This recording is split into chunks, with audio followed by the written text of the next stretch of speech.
itlog. Ang pangalan, ang gulo mo. Ang pangalan nito si Oreo. Bakit Oreo, sir? Kasi nung tuta pa ito, bilog na bilog itong itim doon sa mata niya.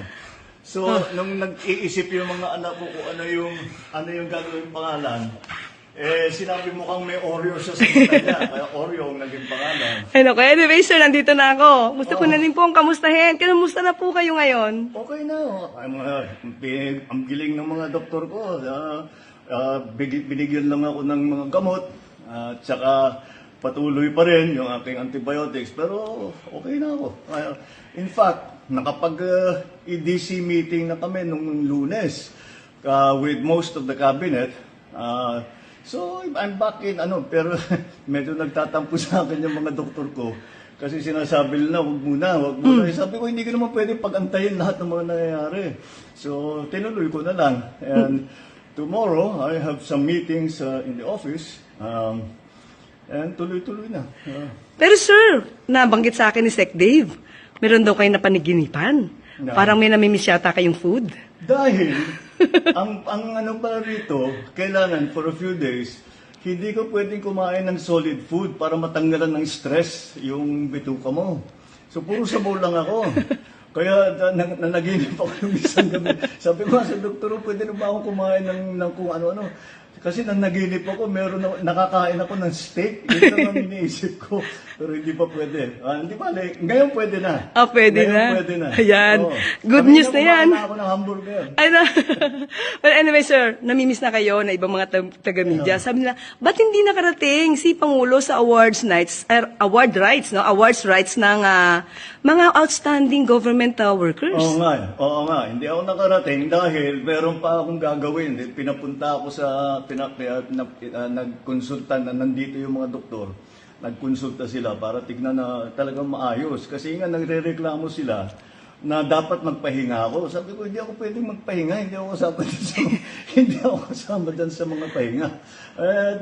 Wag mo sana. Maraming salamat sa lahat ng tao that have been concerned about my health at maraming nagpadala ng mga mensahe na gumaling ka na kagad. Sabi ko, nagpapasalamat ako sa kanila. Thank you for your concern. But I said, I got the best the best possible medical care that you can have, and that's why I'm already back in harness. Kaya tuloy-tuloy. Tomorrow gusto ko nang batiin yung PNP natin dahil bukas PNP anniversary. The creation of the PNP, and I wanted to greet them all. In fact, I made a video of that earlier today. Sir, mapapagalitan nga po kayo ng doktor nyo kasi ang balita, yung EDC meeting, umabot yata ng halos 2 oras. Mga ganon. About 2 hours. A little more than 2 hours.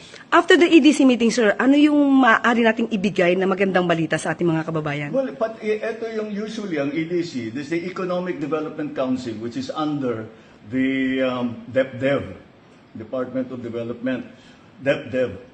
And pinag-uusapan dyan yung mga project na i-approve, na malalaking project na i-approve. Paano kung kailangan palitan yung mga scope of the project, yung cost ng mga project, yun ang pinag-usapan namin, kaya napatagal. Pero usually ganyan talaga yan, 2 oras, kasi hindi pwedeng madaliin yan eh. You cannot rush that because importante masyado, and we're talking about some very important projects. And tinitingnan natin paano babayaran, saan na natin gagawin, etc. And that's what we did last Monday. So, after that, today, sir? Today, kaninang umaga, na-swearing ko na si General Natates at saka na-promote na siya sa 4-star General. Opo. Congratulations, General Natates. Congratulations. Yes. Sir, after 2 hours, wala ba kayong naramdaman na masakit sa inyo?